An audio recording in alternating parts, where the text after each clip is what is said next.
안녕하세요. 코즈부 투나잇 진행을 맡은 조수빈입니다. 오늘 우리 장 빨갛게 물든 채로 거래 마쳤습니다.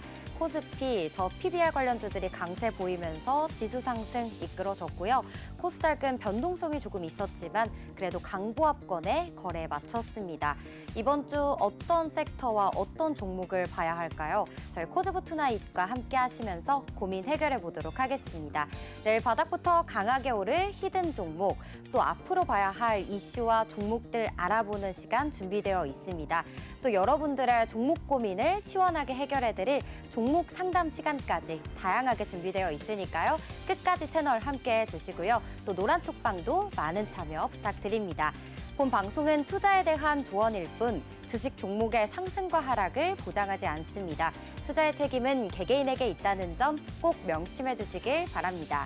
그럼 종목 고민 필요하신 분들은요. 지금 종목 상담 창구 활짝 열려 있습니다. 하단에 번호가 나가고 있는데요. 026007-8335번으로 전화 주셔서 종목명과 매수가 비중 말씀해 주시면 빠르게 상담 도와드리도록 하겠습니다. 전화가 어려우신 분들은요. 또 하단에 QR코드가 나가고 있습니다. 휴대폰 기본 카메라로 스캔하셔서 참여 코드 0721 4자리 누르고 입장하시면 되는데요. 여기서도 동일하게 종목명과 매수가, 비중 남겨주시면 저희가 방송 도중에 실시간으로 상담 빠르게 도와드리도록 하겠습니다. 그럼 월요일 코즈부 투나잇 오늘도 힘차게 시작해 볼 건데요. 함께 하실 전문가님 화면으로 먼저 만나볼게요.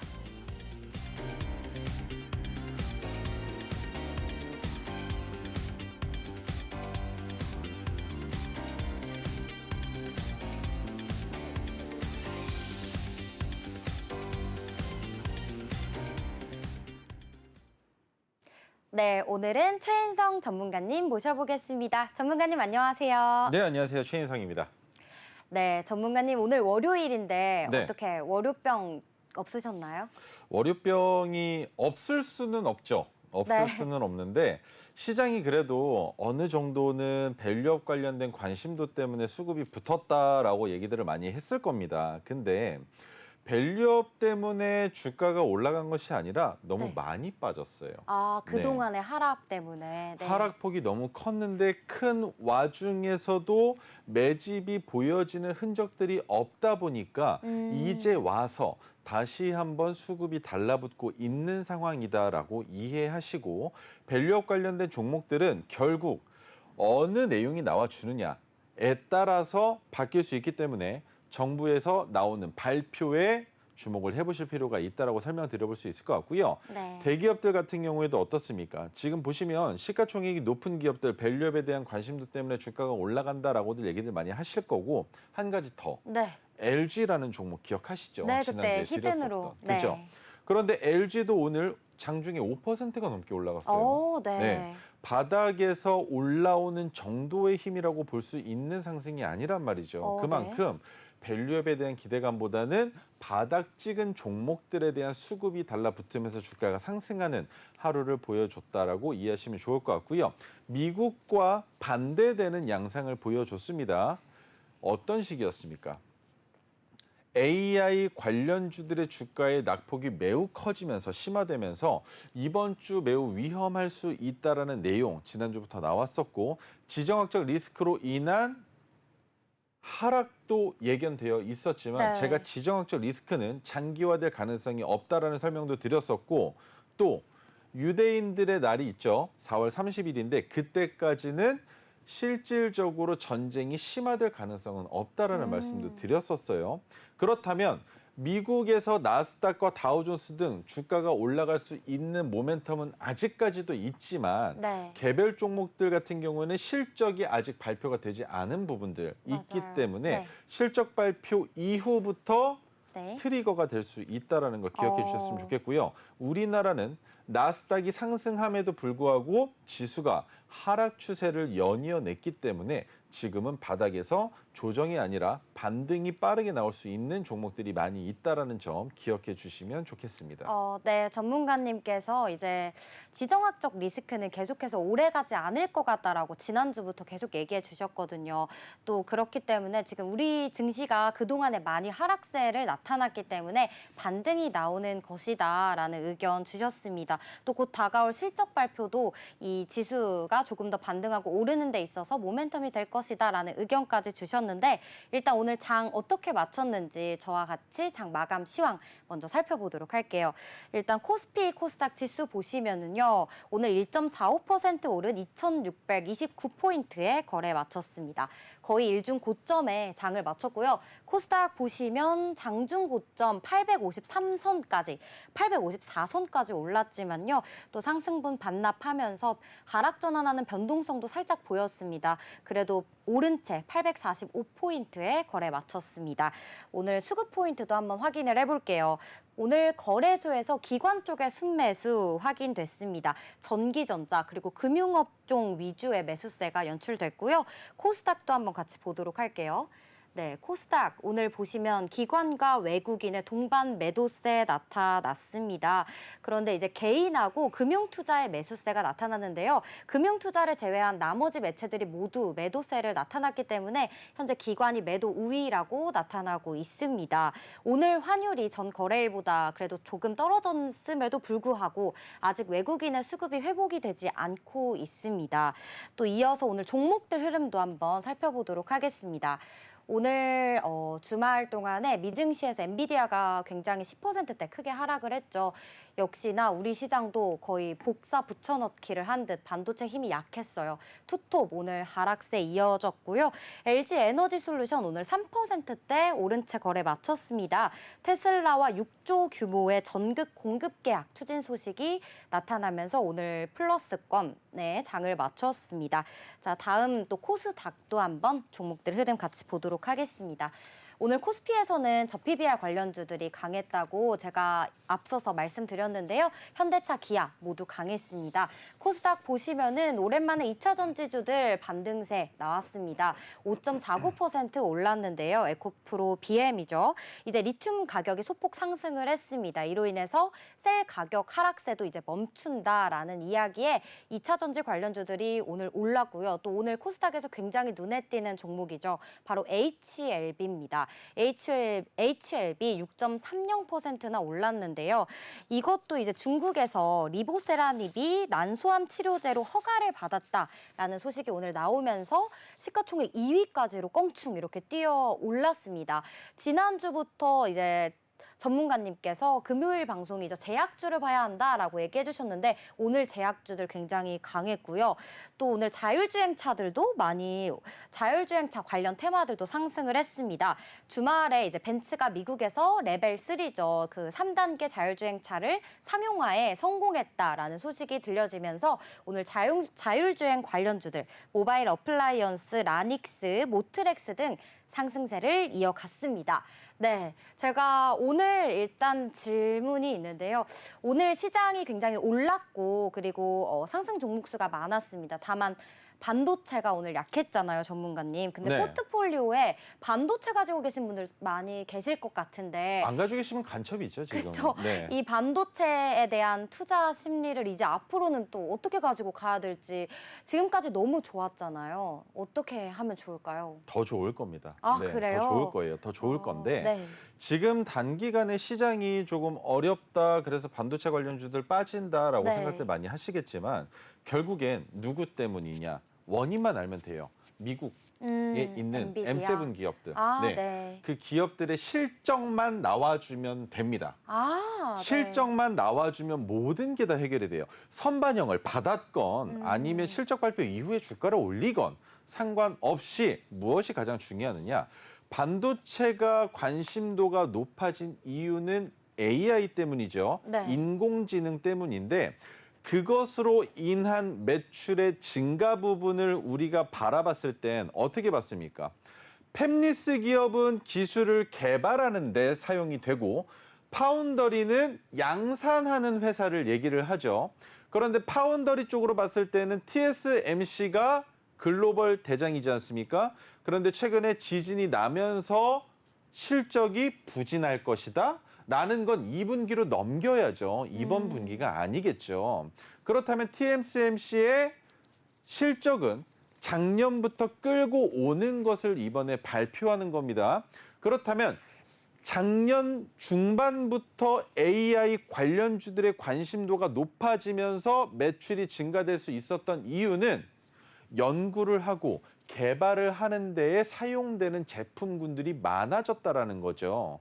그런데 그것으로 인한 매출이 하락한다면 실적이 저조하게 나올 겁니다. 슈퍼마이크로 무엇을 발표했습니까? 가이던스 안 보여준답니다. 예상 실적치 안 보여주겠답니다. 그래서 20% 넘게 하락한 겁니다. 예상 추정치라도 알려줬으면 이런 하락이 나오지 않았을 거예요. 그런데 하락이 나온 것이 무엇 때문에 나온 것이다? 너네 여태까지 잘 보여줬잖아. 가이던스도 보여줬고 예상 추정 실적도 항상 먼저 알려줬으면서 왜 이번엔 안 알려줘? 너네 캥기는 거 있지? 야, 그러면 지금 주가가 많이 높은데 만약에 이번에 실적 안 좋게 나오면 주가 폭락하겠네? 네. 무서워! 라고 도망간 매도세 때문에 엔비디아도 마찬가지로 하락이 나온 겁니다. 그렇다면 실적이 나오고 나서 변동성이 더 커질 수 있겠죠.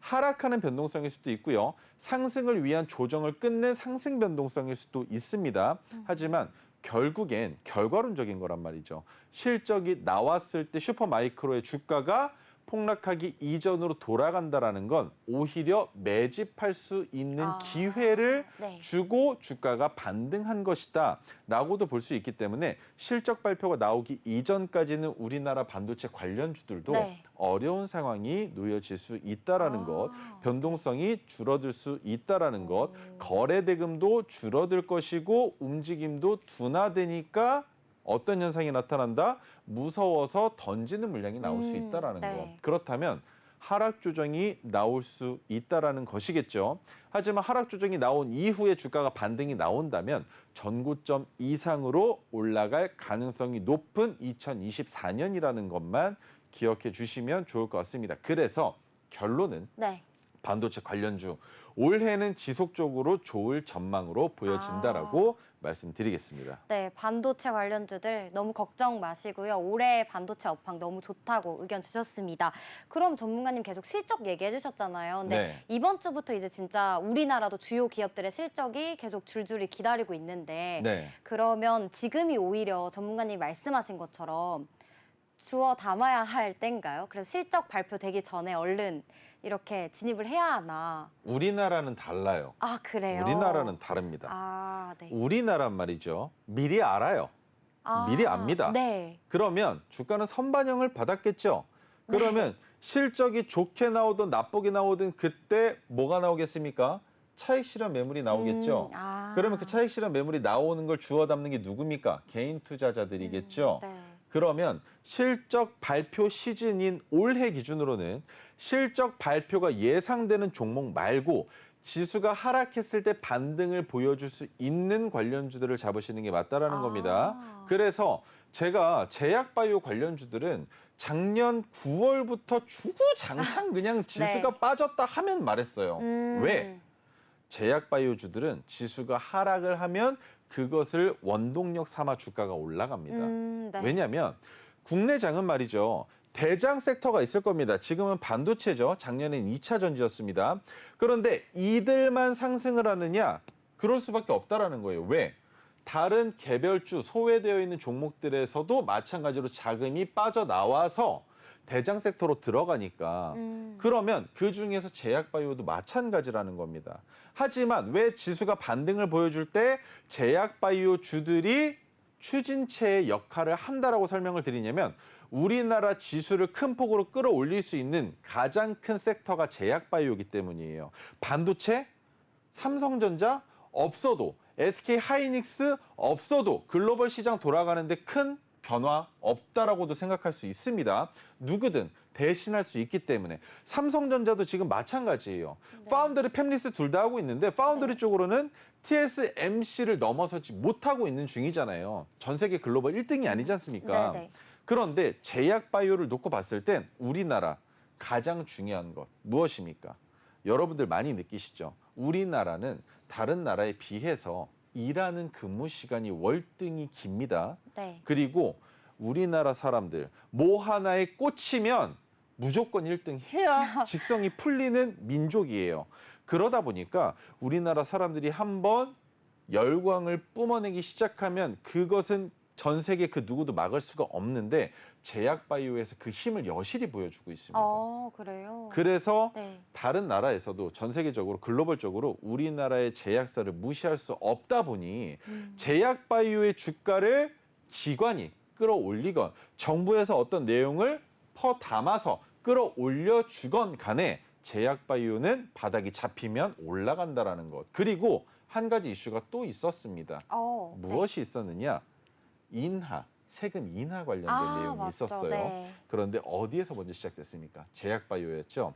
그래서 정부도 마찬가지로 가장 인상 깊고 중점적으로 보고 있는 테마는 제약 바이오 쪽이다라는 거 여러분들도 이제는 알아주셨으면 좋겠고 네. 제약 바이오 중에 놓치지 말아야 될 것은 HLB 같은 경우는 리보세라림이 있으니까 네. 그것에 대한 내용들이 나오고 있으니까 여러분들이 아시겠지만 내용이 나오고 있지 않음에도 불구하고 제가 집중적으로 봐야 된다고 말씀드렸던 테마가 하나 있었습니다. 비만 치료제. 비만 치료제는 절대 놓치시면 안 된다는 것 다시 한번 설명드리도록 하겠습니다. 네, 전문가님하고 안 그래도 제약바이오주 얘기가 나와서 말인데 지난 방송에서 히든 종목으로 또 추천해주신 매드팩토요. 네. 매드팩토라는 종목이 오늘 또 굉장히 강하더라고요. 그렇죠. 금요일 날 네. 말씀드리고 오늘 바로 시세가 그러니까요. 나와서 바로 네. 나왔어요. 혹시 이거를 방송 보고 보유 중이신 분들이 있으시다면 네. 계속 보유해도 괜찮을까요? 제가 오늘 1차 익절을 했습니다. 9,880원에서 1차 익절을 잡고 1,900원에 2차 익절을 잡아놨는데 네. 제가 방송상에서 목표가를 정해드렸었던 거와 조금 다르다라고 생각을 하실 수도 있을 거지만 매드팩토는 1,900원까지 상승 가능성이 매우 높습니다. 그렇기 때문에 매드팩토를 보유 중이신 분들이라면 1,900원 넘어서 익절하는 것을 생각해 보시는 건 어떨까라는 의견 드려볼 수 있을 네. 것 같습니다. 네, 일단 매드팩토에 대한 이야기는 조금 있다가 또 자세히 해주신다고 하니까요. 다음 코너로 넘어가 보도록 할게요. 종목 고민 있으신 분들은요. 저희 지금 상단에 번호가 나가고 있고요. 또 하단에 QR코드가 나가고 있습니다. QR코드는 휴대폰 기본 카메라로 스캔하시면 되는데요.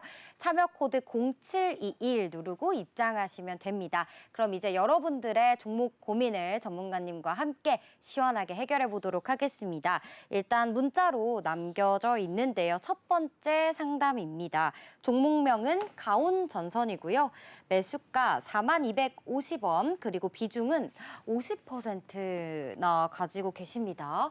전선 관련주들이 지난주에 시장에서 또 굉장히 핫했었죠. AI 수요 확대에 전기전선이 꼭 필요하다. 그런데 오늘은 조금 약세인 그런 모양새였어요. 오늘 4%대 하락했고요. 37,350원에 종가 형성했습니다. 차트 한번 같이 보도록 할게요. 4만 원대 들고 계시니까 조금 손실이 크실 것 같아요. 왜냐하면 또 비중이 50%나 가지고 계시다고 하니까요. 지금 보시면 계속 최근 5거래일 동안은 조금 거의 하락세를 좀 이어가는 것 같아요. AI 수요하면서 전선 관련했을 때 조금 주가가 많이 상승했던 것 같은데 비중이 꽤 큽니다. 전문가님 이 부분 네. 어떻게 하면 좋을까요? 비중이 크지만 않으셨다면 네. 기다려봐도 괜찮다라고 설명을 드릴 텐데 원칙적인 것만 말씀을 드릴게요. 파란색 저항선의 가격이 37,750원입니다.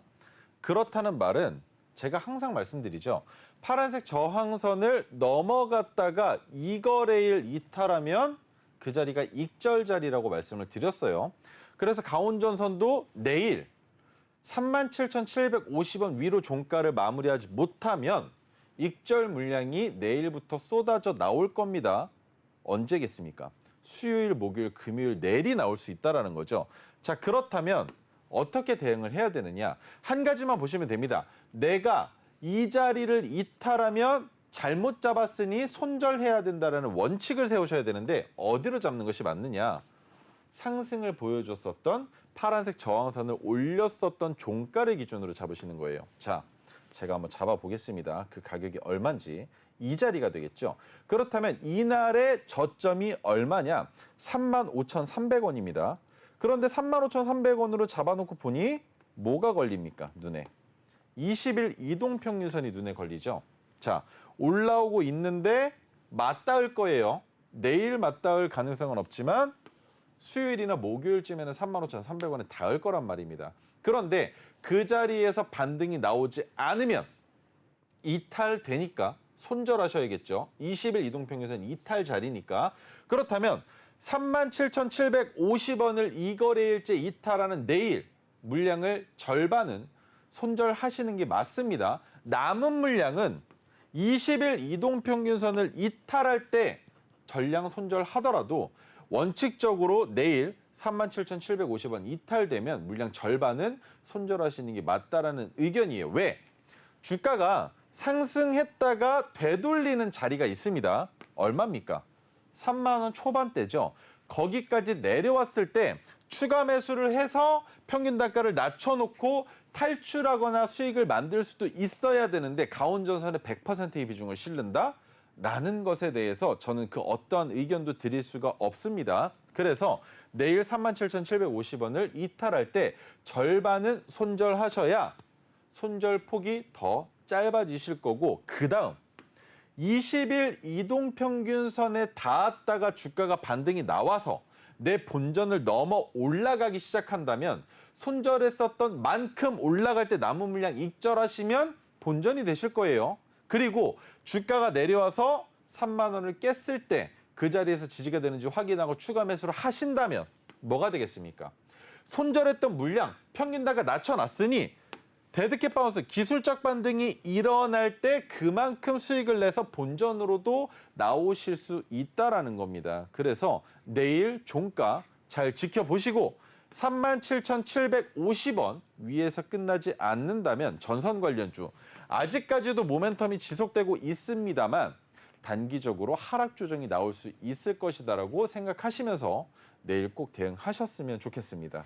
네, 일단 가온전선, 전선 관련주죠. 네, 일단 내일 종가가 중요할 것 같습니다. 내일 종가가 37,750원을 넘지 못한다면 25% 비중은 손절하셔라 라는 의견 주셨고요. 또 여기에 35,300원까지 이탈한다면 또 남은 물량까지 모두 손절하는 게 좋을 것 같다라는 의견 주셨습니다. 그럼 다음 사연으로 넘어가 보도록 할게요. 다음은 파라다이스고요. 매수가 14,640원에 비중 10% 들고 계신다고 합니다. 일단 이 파라다이스도 뭐 최대 실적을 예상한다라는 이런 기사들도 있고요. 또 뭐 근처에 뭐 2배 이상 큰 인스파이어 리조트가 오픈한다. 그거에 따른 실적이 조금 우려가 된다라는 얘기도 있고요. 뭐 여러 가지 이야기들이 있는데 오늘 1.72% 떨어진 채 장을 마쳤네요. 14,830원의 종가 형성했습니다. 들고 계신 것보다는 그래도 아직은 높은 가격대를 유지하고 있습니다. 차트 같이 보도록 할게요. 네, 차트를 한번 보시면은 최근에 그래도 계속 올랐었어요. 오르다가 오늘은 이제 좀 음봉이 나오는 상태인데요. 전문가님 이 종목 어떻게 보시나요? 파라다이스는 네. 한 가지만 기억하십시오. 정권에 따라서 움직이는 종목이다라는 것. 그리고 인스파이어 리조트를 인터넷을 통해서라도 보신 분들 아시겠지만 파라다이스도 처음 만들어졌을 때 이런 표현 하면 안 되지만 한 번 하겠습니다. 돈을 때려 박았습니다.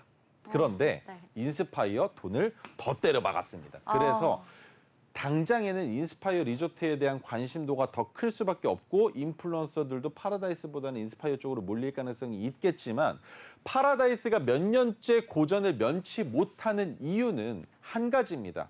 무엇이냐? 내국인 카지노 사업을 하고 싶다라는 내용을 벌써 10년이 다 돼가요. 오래됐는데 정권으로 인해서 아직까지 시행을 하지 못하고 있다라는 게 파라다이스의 주가가 올라가지 못하는 패착 요인으로도 볼 수 있습니다. 하지만 가장 중요한 거 몇 가지만 짚어볼게요. 자, 12,050원이라는 저점을 찍었을 때가 언제냐? 2022년입니다. 그런데 그 부근까지 내려왔지 저점을 이탈을 안 했습니다. 가장 중요한 거 뭐라고 말씀드렸습니까? 저점을 이탈하지만 않으면 주가는 박스권에 머무른다. 이 자리에 저점이 얼마입니까? 12,210원입니다.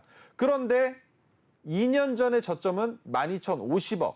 몇 틱 차이입니까? 16틱밖에 차이가 안 납니다. 그냥 누가 훅 하고 던지면 내려가는 자리인데 딱 거기에서 멈춰졌다라는 건 파라다이스 지금부터 뭘 할 거냐? 박스권 그리겠다라는 거죠. 그렇다면 파라다이스가 올라갈 수 있는 리미트를 어디까지 잡는다? 17,000원까지만 잡는 겁니다. 이해가 되실까요? 17,000원까지만 잡아놓는다라는 건 왜? 그 이상으로 올라갈 가능성이 있겠지만 못 올라갈 수도 있다는 것과 과거에서부터 지속적으로 그 가격 구간이 뭐가 된다? 저항이 됐었기 때문이죠. 그래서 17,000원 이상이 되는 상단은 없다라고 생각하셔야 됩니다. 왜? 언제부터 없었으니까? 2016년에 만들어 놓고 2018년부터 하락 추세를 그리더니 2019년부터 뭡니까? 코로나 때부터는 없었으니까 실적이 개선된다라고 하더라도 우리는 언제 추가적인 상승을 기대한다? 먼저 올라갔다 내려오고 그 다음에 진입해서부터는 어디로 잡는다? 파라다이스가 이제는 코로나도 끝났고 매출액도 증가되고 영업이익도 증가되고 있는 기업이니 이제부터는 상단으로 봐도 되겠구나라는 목표치를 먼저 보여준 다음에 그 다음에 목표치를 상향 조정하는 것이지 이번에는 어디까지만 본다? 17,000원까지만 보시라는 설명을 드리는 거예요. 그렇기 때문에 너무 큰 욕심 내지 마시고요. 14,640원이면 매수가 나쁘지 않습니다. 그래서 여기에서 17,000원까지 15% 조금 안 되는 수익이시겠지만 이 정도에 만족하시고 이번에는 나오시는 게 어떨까라는 의견 드려보도록 하겠습니다. 네, 파라다이스 일단 17,000원까지 가지고 가셔도 좋을 것 같다라고 목표가 제시해 주셨어요. 매수가가 나쁘지 않다라고 의견해 주셨습니다. 그러면 이제 한 가지 더 종목 상담 지금 사연이 또 들어와 있는데요. 삼성 SDI입니다. 45만 5천 원 매수가고요. 비중 20% 들고 계시다고 합니다. 적지 않은 비중인 것 같은데요. 삼성 SDI 또 실적 발표를 기다리고 있잖아요. 다음 주 화요일로 예정되어 있는데 와 오늘 5%대 올랐어요. 삼성 SDI. 최근에 굉장히 업황이 좀 2차 전지가 아무래도 안 좋다 보니까 가지고 계시면서 조금 힘드셨을 것 같아요. 근데 아직도 조금 올라오지 못한 그런 금액인데 한번 차트 같이 보도록 할게요. 45만 원대에 들고 계시면은 어떻게 해야 할지 고민이 많으실 것 같아요. 이렇게 최근 들어서 조금 반등세가 나와주는 것 같긴 했지만 2차 전지보다는 요즘 계속 시장에서 반도체 이야기만 하니까 정말 고민이 많이 되실 것 같은데 삼성 SDI 실적 발표 날까지 일단 들고 가도 괜찮을까요, 전문가님? 괜찮죠? 오. 괜찮습니다. 네. 지금 보시면 차트를 볼게요. 언제부터 상승이 크게 나왔습니까? 여기에요. 시장이 그렇게 무서워하던 코로나 시국에 그죠? 네. 코로나 시국에 주가가 올라갔었고 지금 이 자리는 무엇이다? 저항이었던 자리 그리고 지지가 됐었던 자리에서 부딪히고 있다라면 이 종목은 하락 추세가 시작됐다 하더라도 어느 정도는 되돌림의 자리가 나타날 수 있습니다. 그래서 너무 크게 바라보지는 못하겠지만 지금 현재 시가총액이 얼마입니까? 28조니까 55만 원까지는 목표가를 잡아놔도 괜찮다라는 의견을 드릴 수 있고요. 저라면 비중이 좀 있으시잖아요. 50만 원부터 50만 원, 51만 원, 52만 원, 53만 원 올라가는 구간마다 비중을 5분할로라도 줄여나가시는 게 어떨까라는 의견 드릴 수 있습니다. 그래서 삼성 SDI는 여기에서 크게 하락할 가능성은 보여지고 있지 않기 때문에 보유하셔도 괜찮다는 의견과 더불어 수익을 만든다 하시더라도 55만 원 이상으로는 절대 보지 않으셨으면 좋겠다라는 말씀 드리도록 하겠습니다. 네, 삼성 SDI 지금 더 이상 떨어지진 않을 것 같다. 그리고 최대 목표가는 55만 원까지 지수가 상승할 가능성이 크다라고 얘기해 주셨어요. 다만 전문가님께서는 50만 원대의 주가가 들어선다면 10,000원 차이로 51만 원, 52만 원 이렇게 익절을 하시면서 비중을 조금씩 줄여나가는 게 어떨까라고 의견 주셨습니다. 자, 이렇게 오늘 상담들 들어봤고요. 모두 성투하시길 바랄게요. 그럼 전문가님과 함께 다음 코너로 넘어가 보도록 하겠습니다. 네, 이제 우리가 이번 주는 또 어떤 테마와 어떤 종목을 정확하게 보면 좋을지 전문가님과 하나하나씩 짚어보는 시간인데요. 먼저 첫 번째 종목은 저희가 앞서서 계속 얘기했던 매드팩토입니다. 매드팩토 전문가님 할 말이 많으실 것 같아요. 할 말 많았는데 네. 저 방금 집에 가라는 줄 알고 왜죠? 제가 집에 성투하십시오라는 얘기는 보통 네. 무언가를 끝낼 때 많이 하거든요. 그래서 시간이 다 됐나 집에 갈까 이러고 있었는데 아닙니다. 네. 아니었었다라는 거. 네, 상담 네. 주신 분들 꼭 네. 성투하시라는 마음에 네.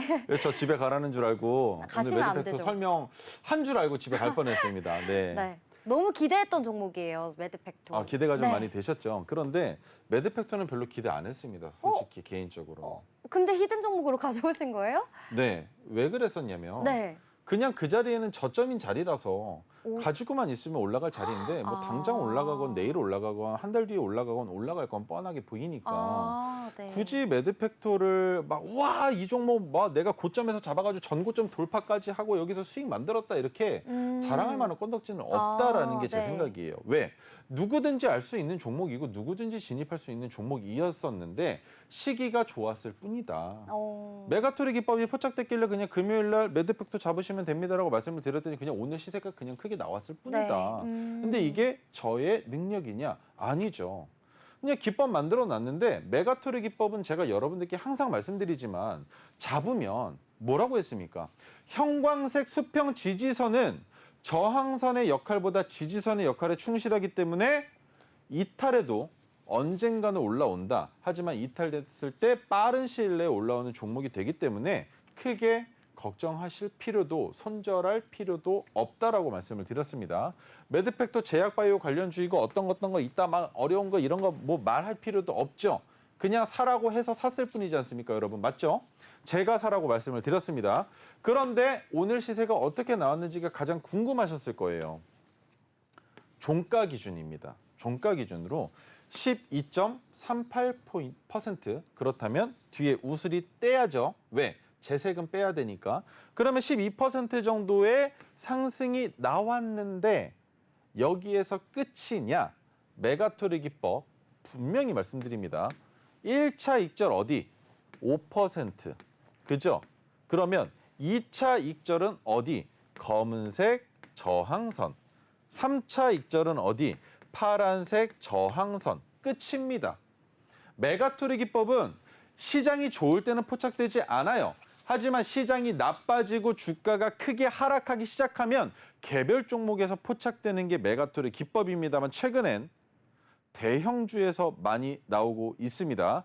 그런데 1차 익절 가격과 2차 익절 가격의 이격이 5% 이상 나지 않으면 1차 익절 자리에서 익절 안 합니다. 바로 2차 익절 자리가 1차 익절 자리가 돼요. 어렵다고 생각하시면 물어보세요. 자, 그렇다면 2차 익절 자리 제가 오늘 얼마에 팔았다고 했습니까? 1차 익절 자리는 우리가 9,210원에 잡았으니 5%만 넘기면 되는데 제가 1차 익절을 7%대에서 드렸어요. 얼마? 9,880원에서. 왜 7%에서 드렸겠느냐? 주가가 그만큼 빠르게 수급이 붙고 있었기 때문에 굳이 5%까지 내려왔을 때 아니면 5%를 넘어갈 때 익절 자리를 잡아드릴 필요가 없었다라는 겁니다. 자동 감시 주문을 통해서 5%에서 익절하신 분들 계실 거예요. 괜찮습니다. 왜? 더 올라갈 거니까. 그런데 자 여기 보시면 검은색 수평선이 보이실 겁니다. 이 검은색 수평선의 가격이 얼마? 1,900원입니다. 안 보이네요. 다시 그려드릴게요. 자, 검은색 수평 저항선의 가격이 얼마? 1,900원입니다. 그러면 이곳이 뭐가 된다? 2차 익절 자리가 되겠죠? 그러면 2차 익절을 끝냈는데 남은 물량은 어떻게 하느냐? 여기가 파란색 저항선이에요. 토르 신호가 포착됐었던 자리와 같은 자리인데 여기를 보니까 하나가 또 눈에 걸리는 게 있습니다. 뭐? 300일 이동평균선이 역배열 추세다. 그렇다면 뭐가 된다? 파란색 저항선까지 윗꼬리만 달아놓고 빠질 가능성도 있다라는 거겠죠. 그렇다면 자, 1차 익절 9,880원 끝났습니다. 2차 익절 1,900원에서 끝났어요. 3차 익절 파란색 저항선에서 하면 남은 물량 얼마입니까? 12.5%의 물량이 남아요. 그러면 이 물량은 어떻게 한다? 파란색 저항선을 넘어간 날, 윗꼬리가 넘어가는 게 아니라 종가 기준으로 파란색 저항선을 넘어가면 300일 역배열인 이동평균선도 넘어가니까 홀딩. 윗꼬리만 달고 주가가 빠지면 남은 물량 파란색 저항선을 넘어간 날 종가에 정리하고 끝낸다라는 겁니다. 이해가 되시죠? 그래서 절반 익절을 한 물량이 7%라고 하더라도 물량이 지금은 50%밖에 안 남았잖아요. 그러면 수익을 계산할 때 1,900원이면 18% 정도 됩니다. 18.36%인가 그럴 거예요.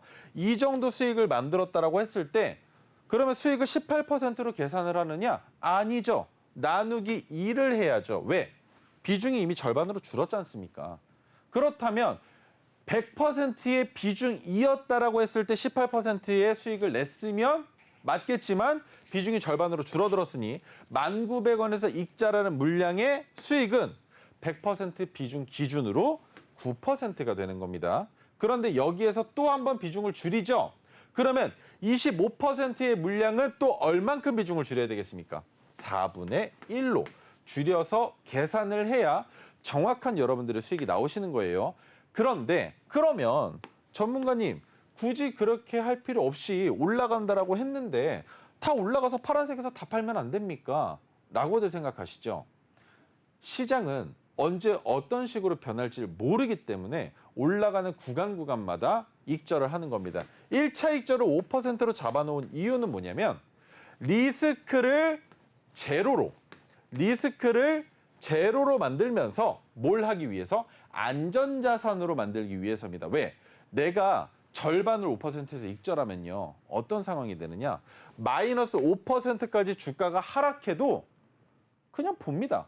빠졌네? 왜? 수익 만들어냈잖아요. 그러면 5% 빠지면 뭡니까? 뭐야? 본전이네. 그죠? 그러면 이 종목으로 아예 뭐야 재미 못 봤네라고도 나오실 수가 있는 건데 익절 안 하고 5%까지 빠지면 뭐라고 생각하십니까? 망했다. 네. 망했다. 야 이거 반등 나올까? 하락 추세 같은데 이거 큰일 났네. 그죠? 그런데 1차 5%에서 익절하고 더 올라가서 2차 검은색까지 오면 말이죠. 또 그 생각하실 거예요. 야 이거 검은색에서 뭐하러 팔아? 그냥 파란색 올라가서 팔지 라고 생각하시죠? 그런데 검은색까지 올라갔다가 주가가 하락하면요. 못 팔았는데 본전에서 정리하면 배 안 아프시겠습니까? 배가 덜 아픈 방법이 분할 익절이에요. 그래서 꼭 익절 가격은 지켜주셨으면 좋겠다라는 의견 드리도록 하고요. 매드팩토는 올라갈 가능성이 매우 높습니다. 하락을 너무 크게 가져왔어요. 그래서 매드팩토는 외국인과 기관이 눈독 들이기 너무 좋은 종목이다라는 것과 저항선에서 부딪혔다가 조정받고 돌파가 나와야 전고점을 넘어갈 수 있다라는 것. 그렇다면 이 매드팩토라는 종목, 메가토르 기법이 포착된 종목을 다시 쳐다볼 수 있는 때가 존재합니다. 언제? 첫 번째로 파란색 저항선까지는 올라가야 됩니다. 두 번째, 주가가 내려오는데 저점 이탈하면 안 되고요. 그 저점은 9,210원입니다. 세 번째, 이게 가장 중요한데 9,210원을 이탈하지 않은 상황에서 거래대금이 붙으면서 뭐가 뜰 때? 토르 신호가 뜰 때. 어떤 기대감으로 들어가겠습니까?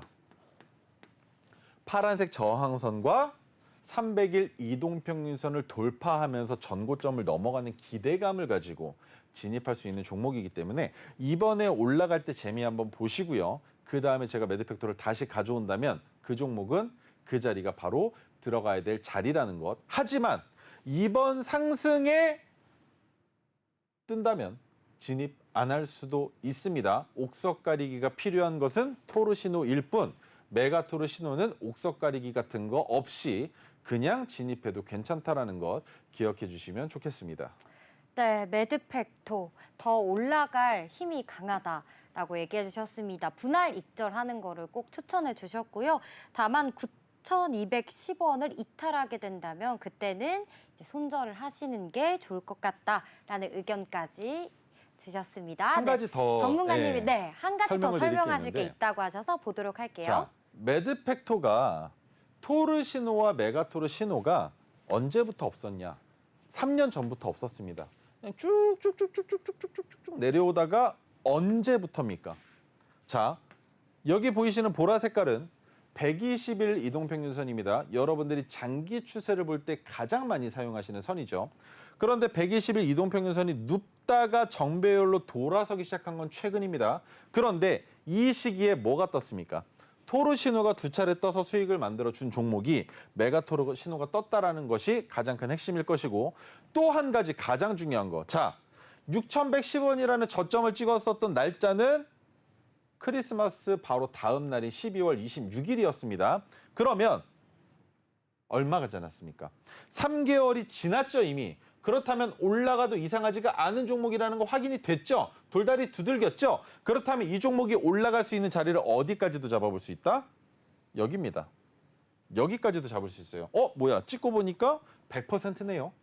여기까지도 장기적으로 투자하시는 분들이라면 기다리시면 된다라는 거예요. 하지만 단기적으로 주가가 올라갈 때 익절을 끝내는 게 맞지, 내려갔다가 조정받고 다시 올라가는 거 기다리면 사람 피 마른다라는 겁니다. 그래서 장기 투자 관점으로 매도팩토 보유하고 계신 분들이라면 더 끌고 가셔도 괜찮다라는 것까지 같이 말씀드리도록 하겠습니다.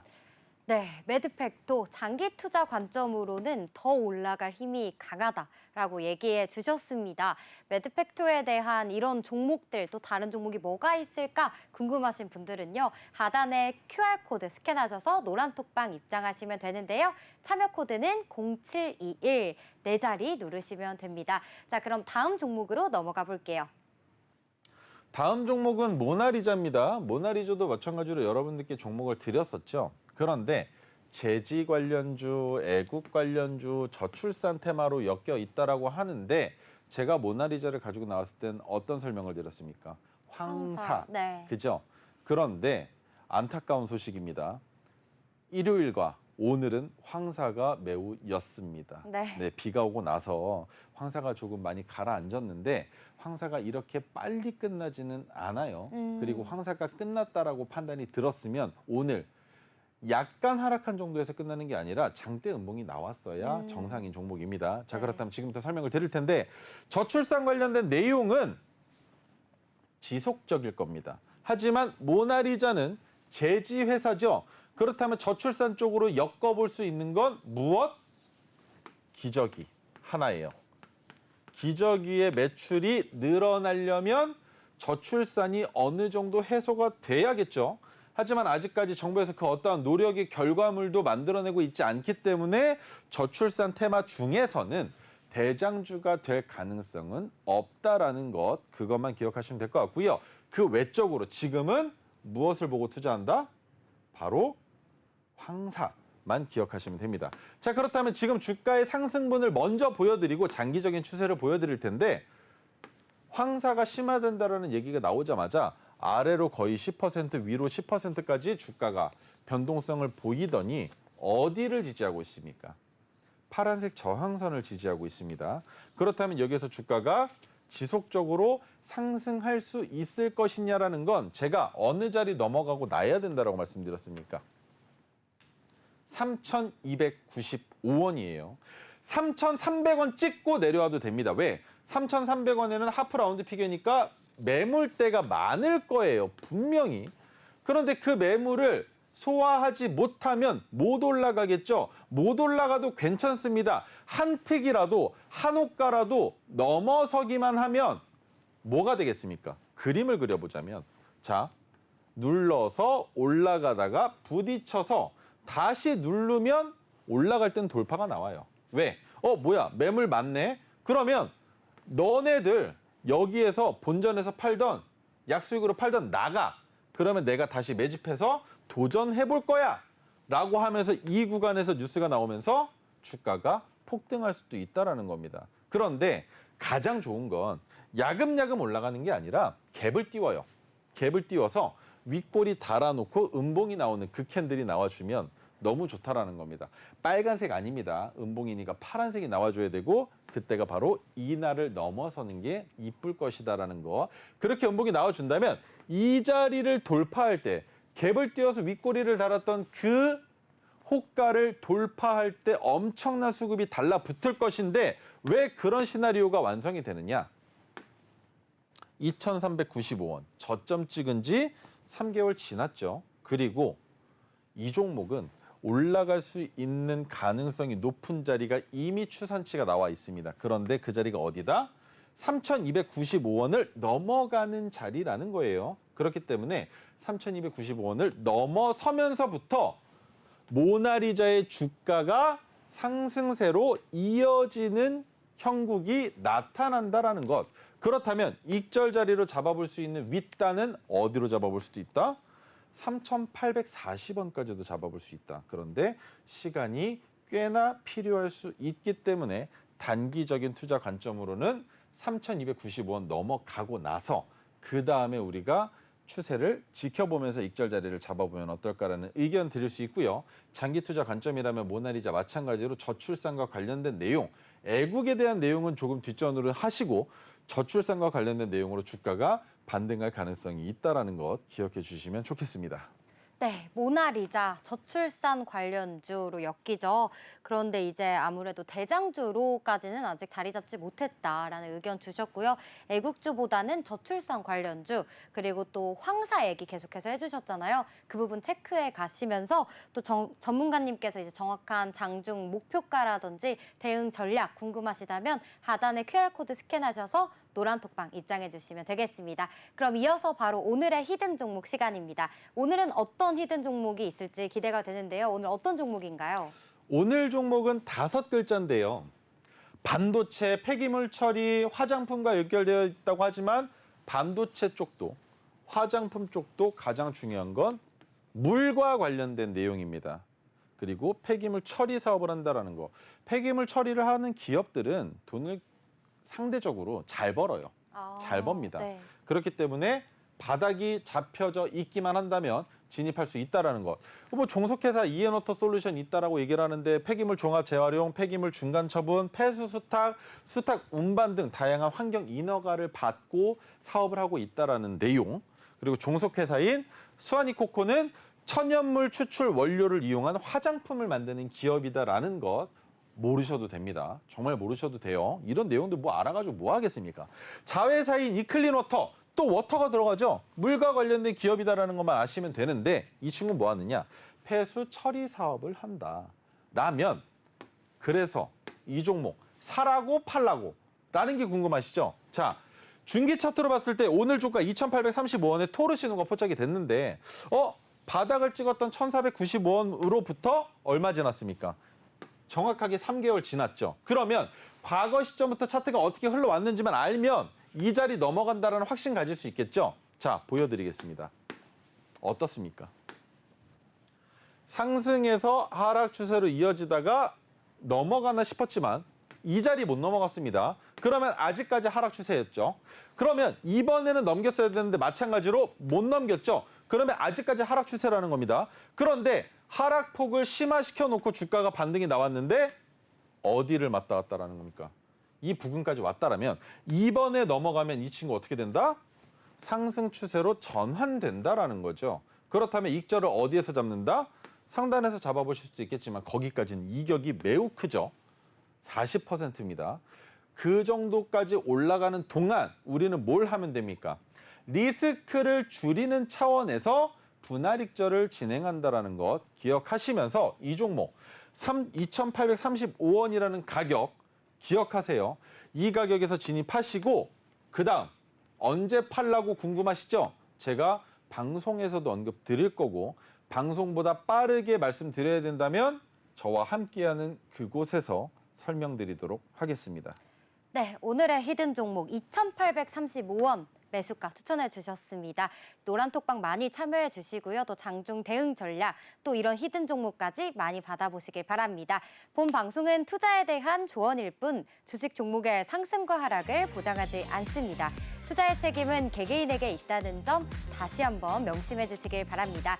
그럼 저희 코즈부 투나잇은요, 내일 또 이 시간에 찾아뵙도록 하겠습니다. 지금까지 시청해 주신 여러분 고맙습니다.